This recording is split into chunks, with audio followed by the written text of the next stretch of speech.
October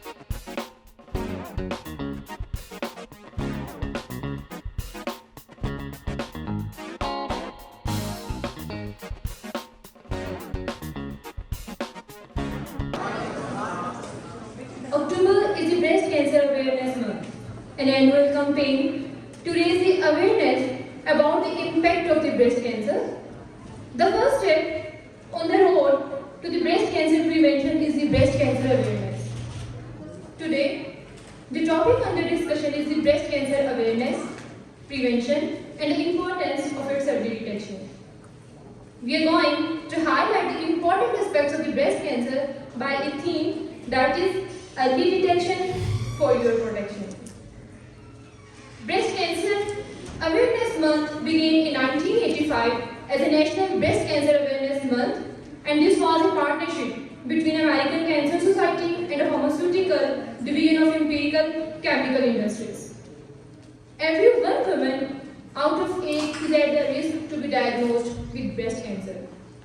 According to WHO, in 2020 there were 2.3 million women diagnosed with breast cancer and 685,000 deaths globally. At the end of the 2020, there were 7.8 million women alive who were diagnosed with breast cancer in the past 5 years, making it the world's most prevalent cancer. So let's start the event with the name of Allah Almighty, who is the most beneficent and the most merciful, who created the moon and sun and who runs the river. For the recitation of Holy Quran, I would request Muhammad Munir to come on stage.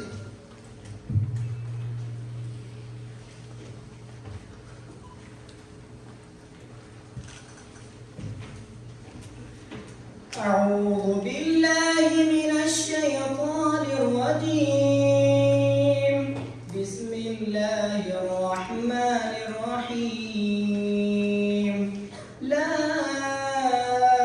أقسم بيوم القيامة ولا أقسم بالنفس اللوامة أيحسب الإنسان أن لن نجمع عظامه بلى قادرين على أن نسوي بنانه بل يريد الإنسان ليفجر أمامه يسأل أيان يوم القيامة فإذا برق البصر وخسف القمر وجمع الشمس والقمر يقول الإنسان يومئذ أين المفر كلا لا وزر إلى ربك يومئذ المستقر صدق الله العظيم.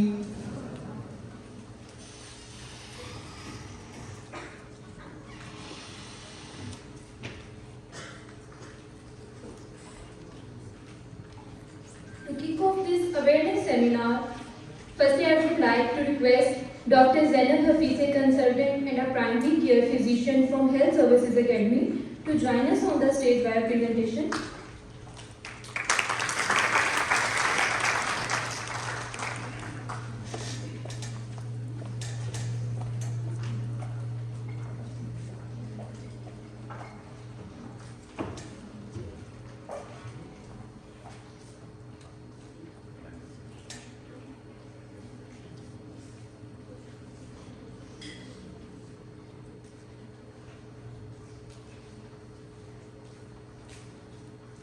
Assalamu alaikum everyone.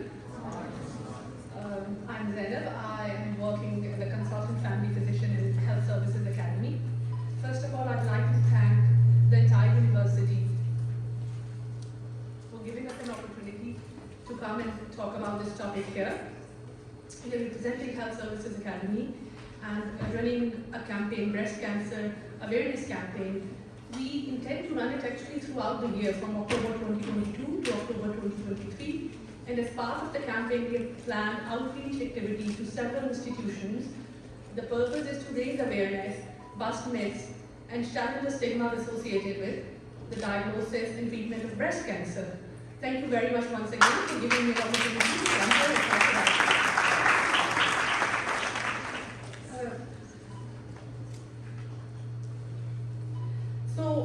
the basic question, what is breast cancer?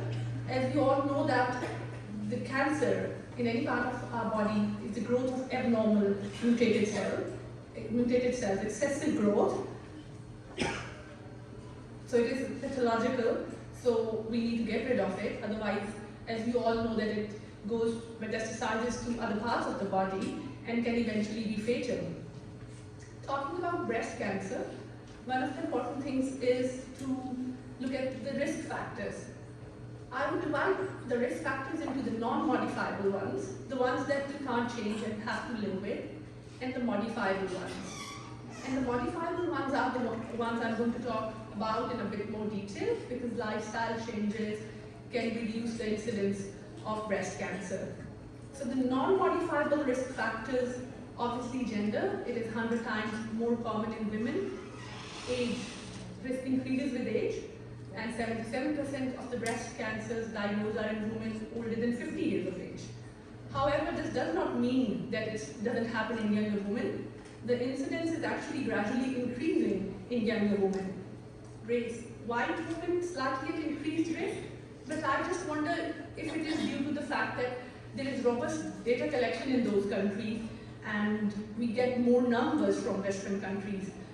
Black women, they're likely to develop breast cancer at younger age, and it tends to be more aggressive and inflammatory in nature. Family history. If someone has a first-degree relative, a mother, sister, or daughter with breast cancer, it increases the risk, almost doubles the risk. Any history of non-cancerous breast disease, such as atypical hyperplasia, can increase the risk for breast cancer. Early menarche. If a girl gets a period at early age, from 12 or 13 years, then this exposes women and females to excessive hormones, which can increase the risk, and similarly late menopause, especially after the age of 55 years. And then 5 to 10% of breast cancers are, we believe, hereditary due to genetic mutations. The commonest ones, there are quite a few genes, but the commonest ones with mutation are BRCA1 and BRCA2 genes. And then the modifiable risk factors. Use of hormone replacement therapy for more than 5 years in menopausal women. Then combined oral contraceptive pills, because it contains both estrogen and progesterone, which predisposes to breast cancer. Not having children, having first child after the age of 30, not breastfeeding the children, use of alcohol, tobacco, smoke, obesity, and physical inactivity. So one important thing is that all these are modifiable risk factors, especially in terms of lifestyle.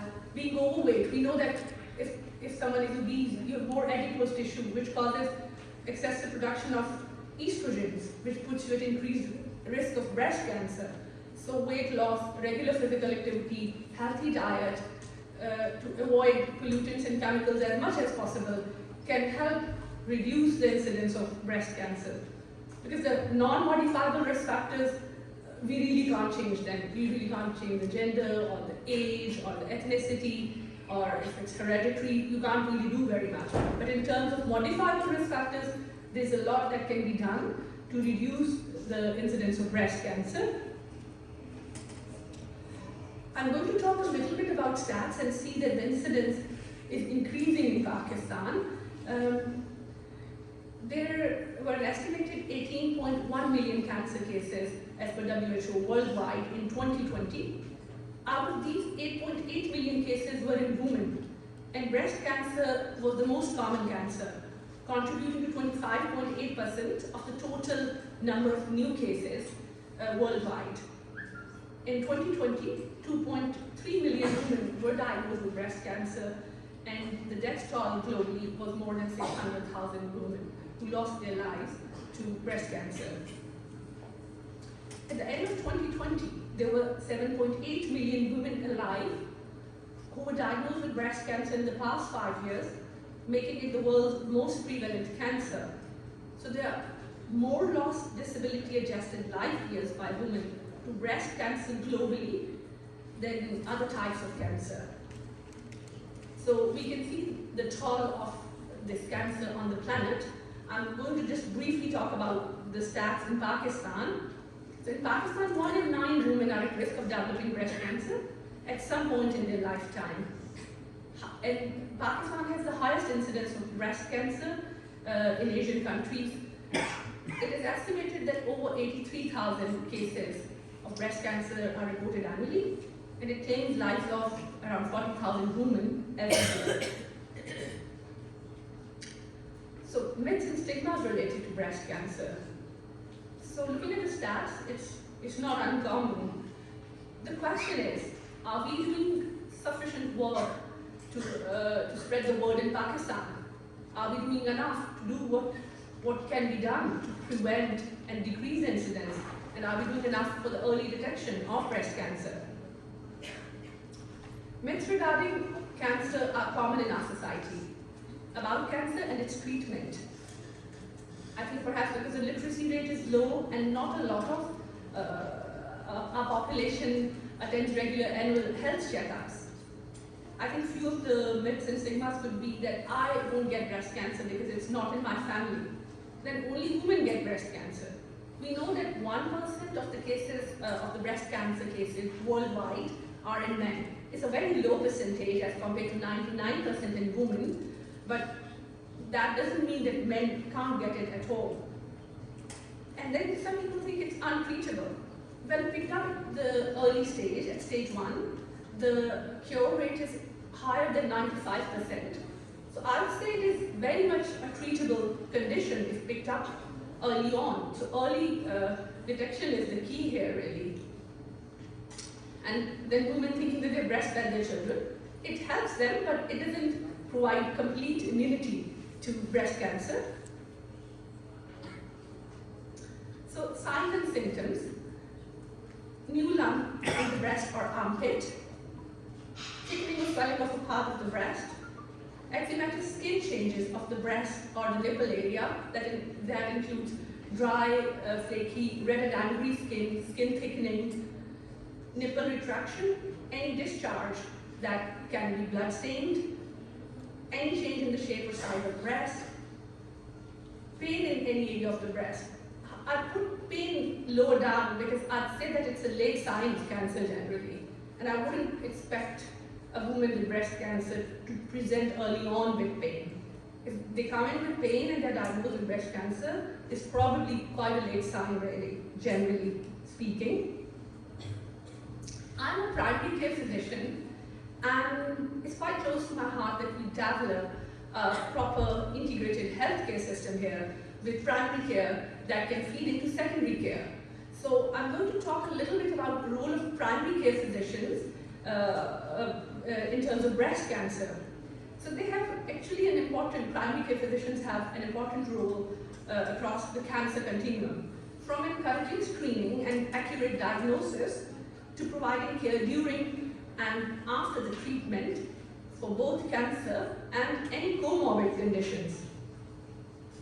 Putting the public health hat on, population and planetary health, which is a part of RCGP curriculum. Primary care physicians have a pivotal role in educating patients about early signs and symptoms of cancer, including breast cancer, self-examination, decreasing the stigma associated with it, and facilitating the screening uptake. And the evidence suggests where primary care physician involvement is greater, the screening participation rates are higher. They're usually the first point of contact in the healthcare system. They have long-term established relationship, good rapport with patients. Patients are comfortable to attend appointments and discuss their problems, which in case of complaints like breast lump are very important, that the patient is comfortable with their physician and can talk about things fearlessly. The first step should be thorough history, appropriate examination, and then a fast-track referral. I mentioned here one-stop breast clinic.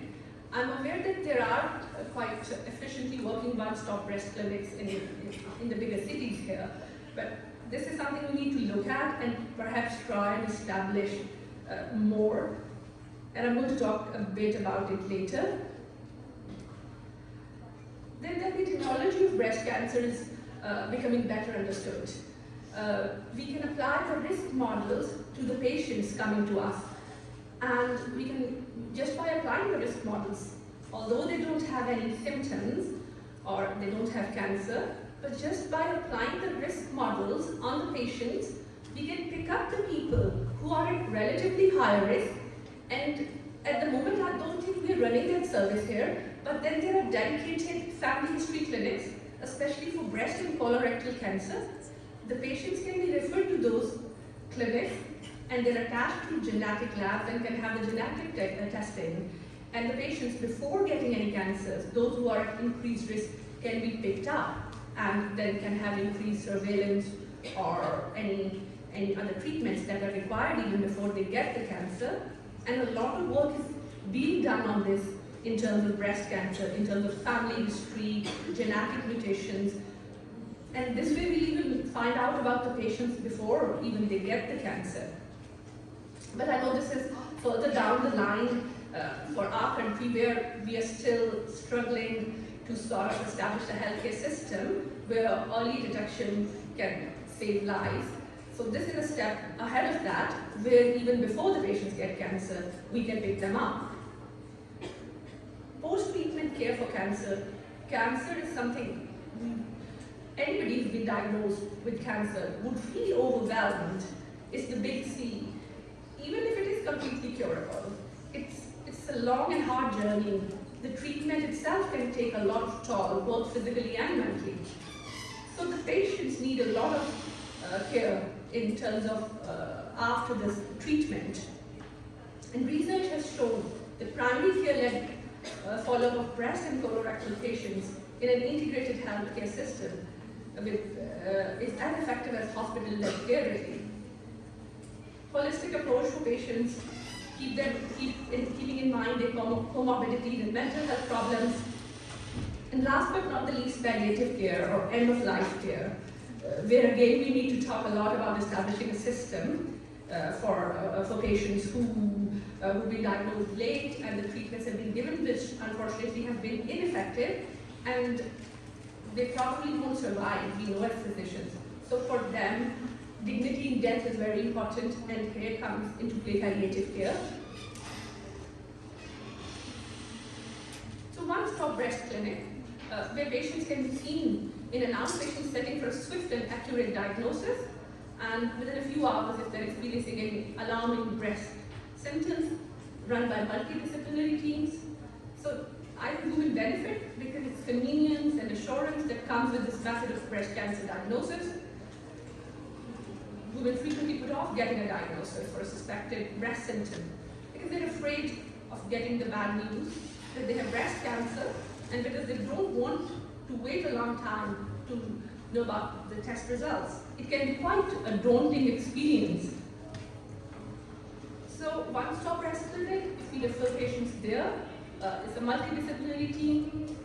They'll have initial assessment with a breast consultant, history examination, then imaging tests as appropriate according to their age, mammogram or ultrasound, and then further assessment if needed by a radiologist in terms of biopsy. But this all can be done under one roof, which can be reassuring for the patient. Now the patients who need ongoing support from their family physicians, advising patients to regularly attend their follow-up, post-treatment. Then the fear of recurrence is a big thing for cancer patients, so helping them to learn to manage that. And then helping cancer survivors to stay mentally and emotionally healthy. Help them to reflect on the cancer diagnosis and what they have been through. End of treatment can be a time to sort of reevaluate purpose, direction and priorities. Help the patients move forward with new normal, because the treatment can take a toll, both physical and mental. So just for them to reflect, find ways to cope with physical changes that have occurred during the treatment. I think one important point for those patients is to have the support groups or self-help groups that they can turn to besides the doctors and the robust healthcare system. I have tried and not been unfortunately able to find any support groups for cancer survivors. A few I've named that are doing quite effective job in UK are Cancer Research UK, Breast Cancer Now, the Inflammatory Breast Cancer Network, Hereditary Breast and Ovarian Cancer Helpline, Breast Cancer Haven, Macmillan Cancer Support. So again, if the treatments aren't effective, end of a robust end of life care, which probably is, we're a long way away from that step. This is a photograph of my mom and I, probably the last photograph that my father took a decade ago. She was unfortunately diagnosed with metastatic breast cancer at a relatively young age of 53, but with already was stage 4 cancer. I have personally been through this journey with my mother, the journey of having surgery, hormonal therapy, chemotherapy, and radiotherapy. I lost my mom at the age of 56. So this is a cause very close to my heart. Breast cancer is a fairly curable condition if picked up early on. That is why for this year's campaign we have chosen the title Early Detection for Your Protection.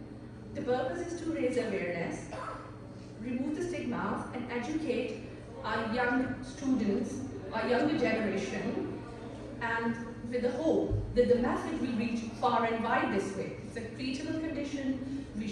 Today I've spoken to you, you all have families, friends, you'll go back home and talk to them, and we'll try to spread the message far and wide. It's a fairly treatable condition, and all we need to know is the basic signs and symptoms. If there are any concerns, just don't hesitate and seek help from your doctor. Thank you.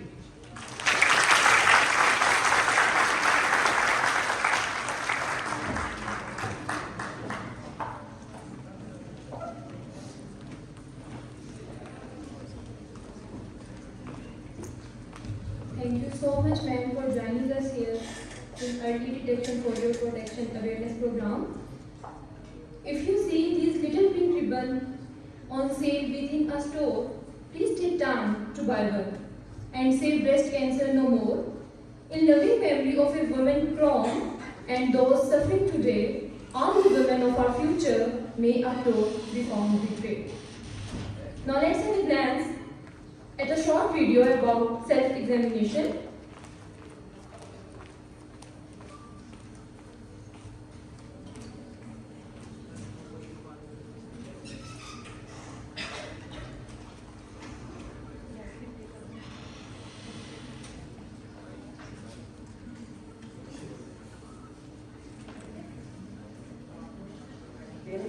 Charge में federal breast cancer screening centre की नीचे click करें। पहला self examination में थोड़ा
Servicea Chandu, a student from MS Public Health, for a presentation.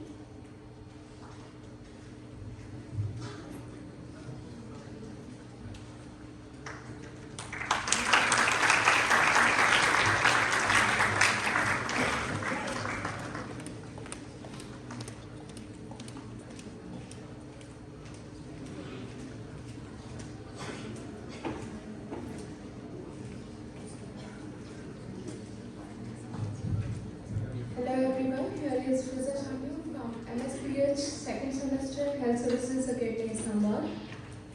And today my topic is about the screening of breast cancer. Most of the disease caused by the uncontrolled and abnormal self-median and spread into the surrounding of the tissues. It's all about the changes in our DNA. It can start almost anywhere in the human body. Breast cancer starts when cells in the breast begins to grow out of control. These cells usually form a tumor that can often be seen on an X-ray or treated as a lump. Breast cancer occurs mostly in women, but men can get breast cancer also.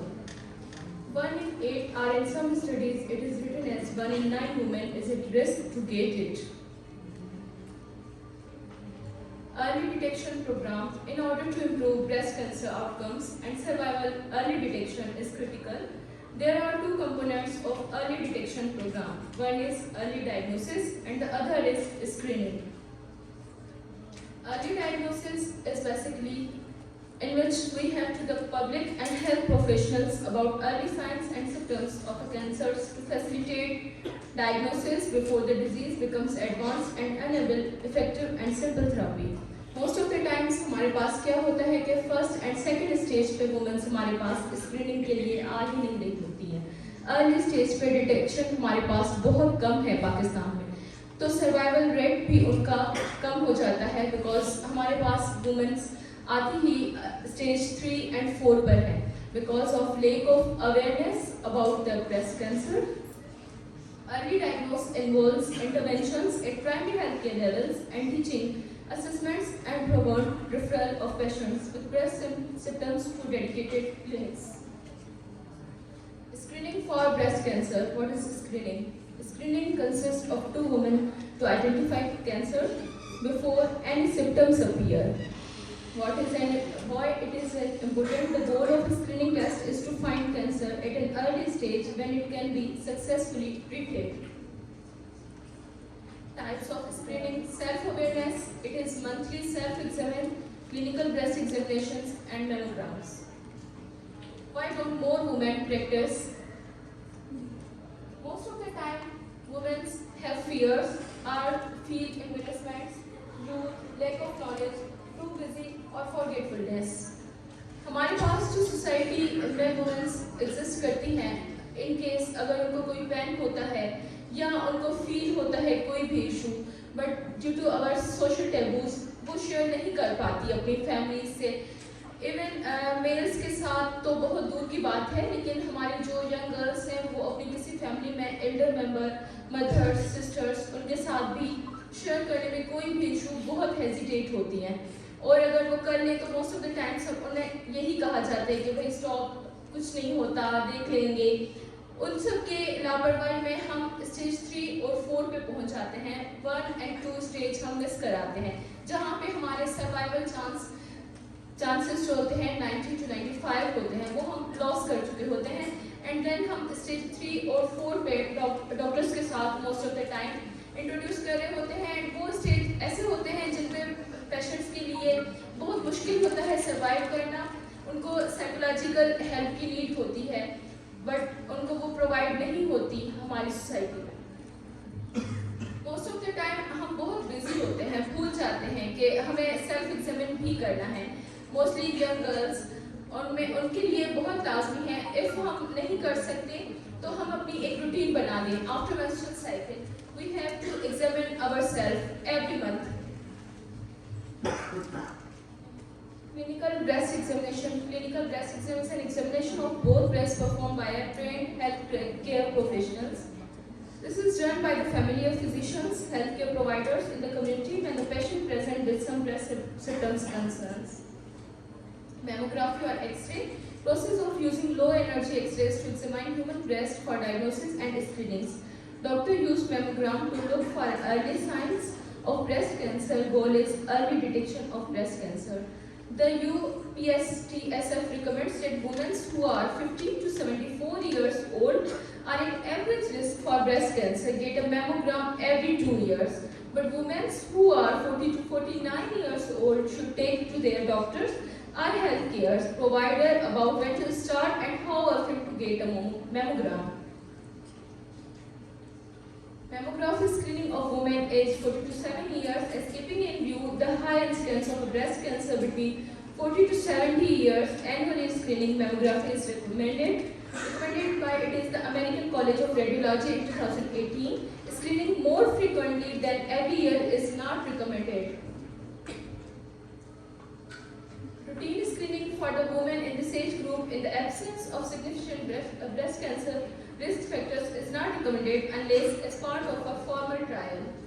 The breast tissues in younger women tends to be more dense than that of older women. On a mammogram, dense breast tissues shows up as solid white are making small cancers which also shows up white almost impossible to see. That's why MRI screening can be done where indicated in high risk patients. Otherwise, who are at a low risk are younger women, we can through the ultrasound, X-rays are more than 40 years, we will go through the mammography. Thank you.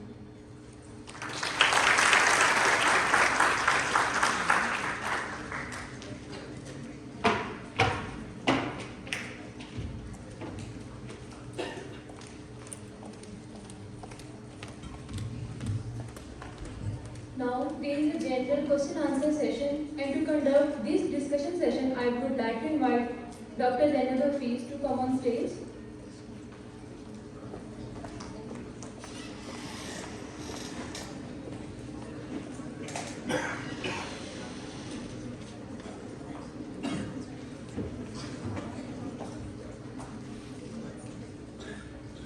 Please, any questions?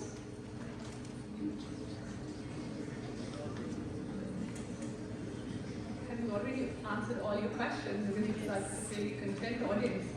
Nobody wants to ask any question. Yes, please.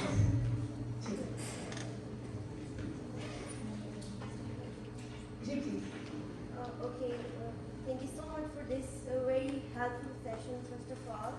And secondly, I want to mention here that there are different types of breast cancer, what I know.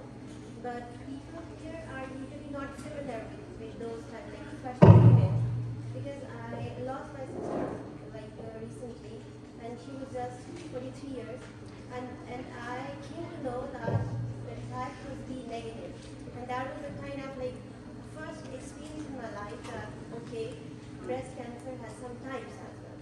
So, apart from all these useful sessions, I think we should make something to aware our female to be familiar with the types as well, because some types are more aggressive, even we know we get them at the early age. So yeah, I think that the types should be recognized. So the awareness should be spread in a quite better way. I want to ask from you why some types are more aggressive, and even if we get them at the early age, then why their treatment is not useful, and why they metastasize even at the early age. You rightly said that there are types of breast cancer, both in terms of histology, broadly speaking, infiltrating intralobular cancers and infiltrating intraductal cancers. Infiltrating intraductal cancers form 85 to 90% of the breast cancers are infiltrating intraductal cancers. 10 to 15% are infiltrating intralobular cancers, more aggressive, metastasize quickly. Sometimes the lump is not formed, and the patients just present to the physician with backache really, and if an X-ray is done, luckily, that shows the metastases, and that's how the cancer is diagnosed. But I think that's what the types are. Some are more aggressive, looking at the hormonal types. Some are, as you said, some are estrogen and progesterone receptor positive. Hormonal therapy very effective. Herceptin was a big issue. The cancers that were Herceptin receptor positive. Now we've got the treatment for that as well. So yes, in terms of hormones and chemicals, they have different types. In terms of histological types, they have different types. And if you're right, some are quite aggressive, especially some cancers in younger women, which unfortunately metastasize quite quickly. The reason I have not included all these different types is because I think it's going too deep into it. Because as you have been through that journey, I've been through that journey with a very aggressive cancer with my mom. So I think that would be too technical for somebody who's not an oncologist really, or a breast surgeon. So in keeping into the target, in keeping into the audience, I have tried to keep it a bit more general. But yes, you're right, there are quite aggressive forms, unfortunately. But luckily, the other thing is the aggressive ones are relatively rare. Some of them are quite inflammatory, you're right, and looking at the breast, you think it's rather an infection or an inflammatory disease rather than cancer.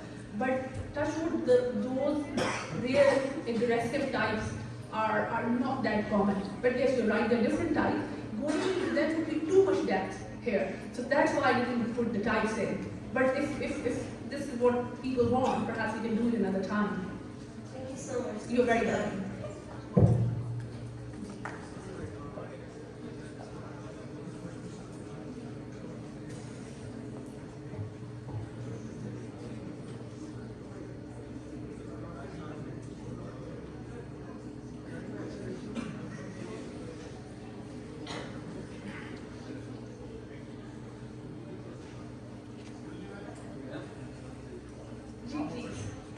Now I have a question that right now, as we know that women must have to be settled before 30 years.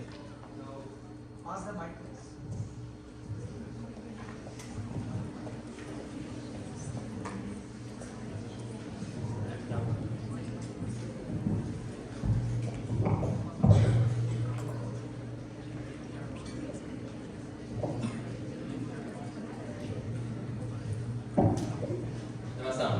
my name is Samir.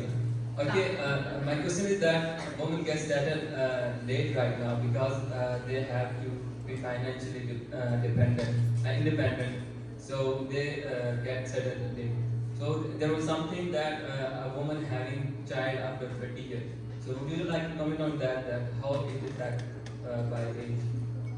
I mean, that helps, but yes, you're right, perhaps the modern society, the norms of modern society will want to be financially independent, and that is sort of increasing the age bracket for marital age.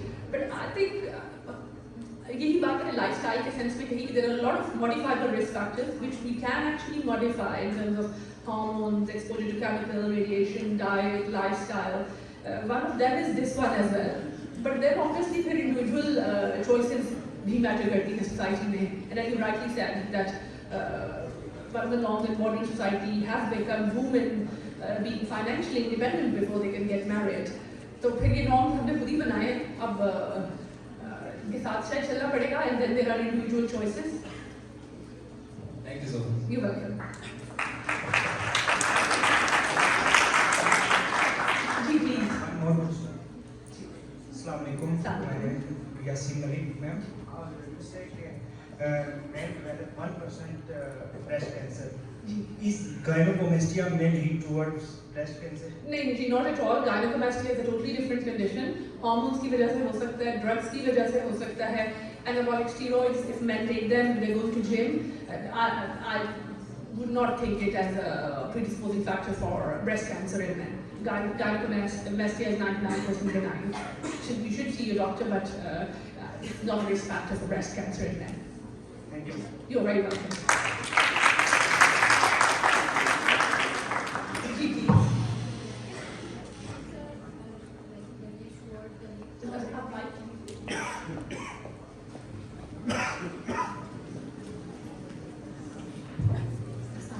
Can breast cancer leads towards the lymph nodes or can affect any other parts of the body?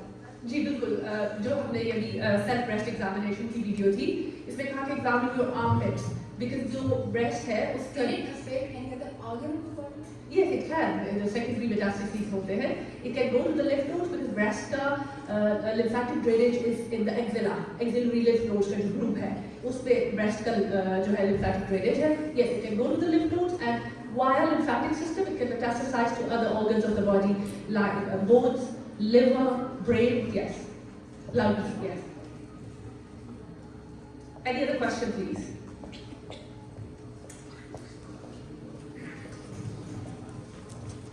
This is it. So once again, thank you very much for providing us an opportunity to come here and talk about.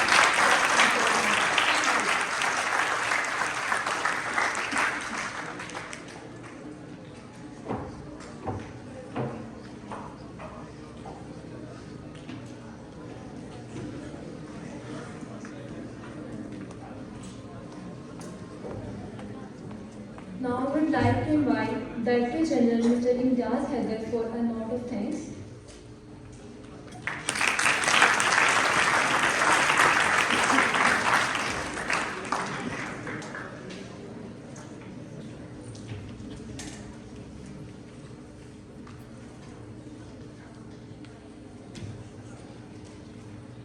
Dear students, respectable our guests from the Health Service Academy, and my teachers and students, especially the male students who have come here and joined us.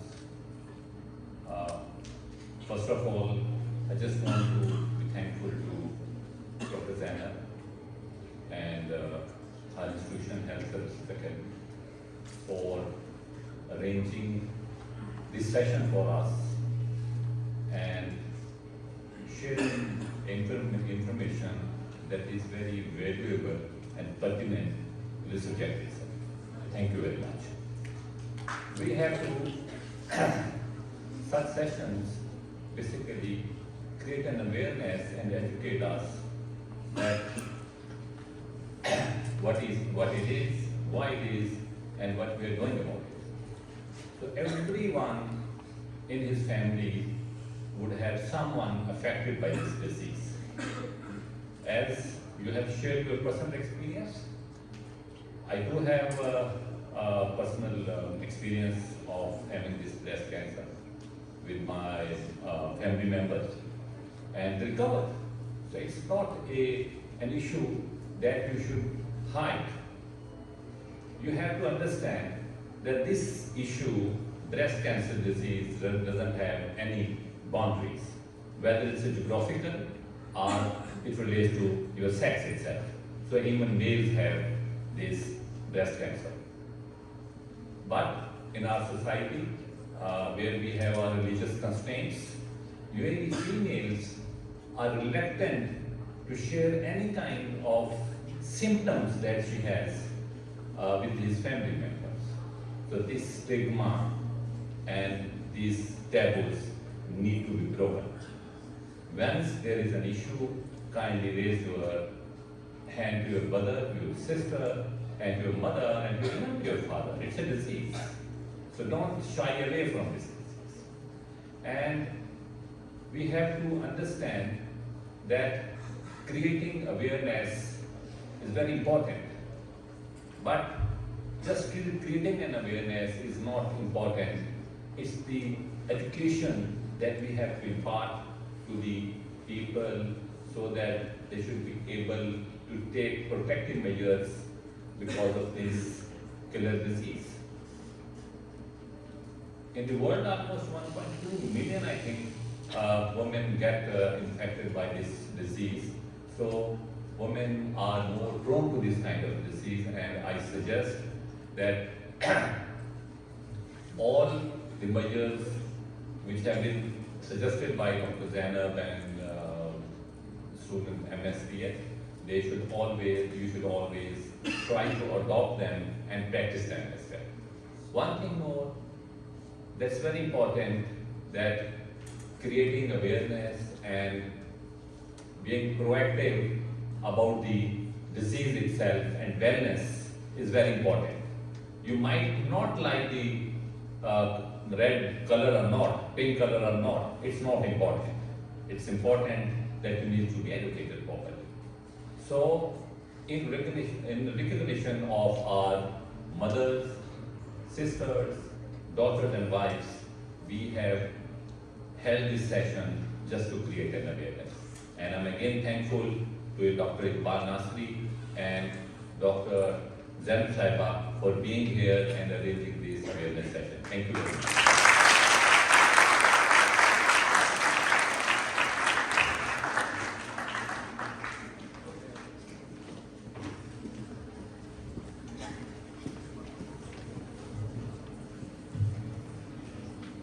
I would like to end this awareness seminar with lot of prayers and wishes for all those females suffering from this disease. Under the wing of an angel, we feel protected. Through prayers to God, we feel connected. Peace is said to be offered under the wings of dove. Prayers can bring peace along with faith and love. Wings of a jet plane provide a steady flight. I pray you remain steady and strong through this fight. Butterflies have wings to fly playfully free, and free from this monster is what I pray you will soon be.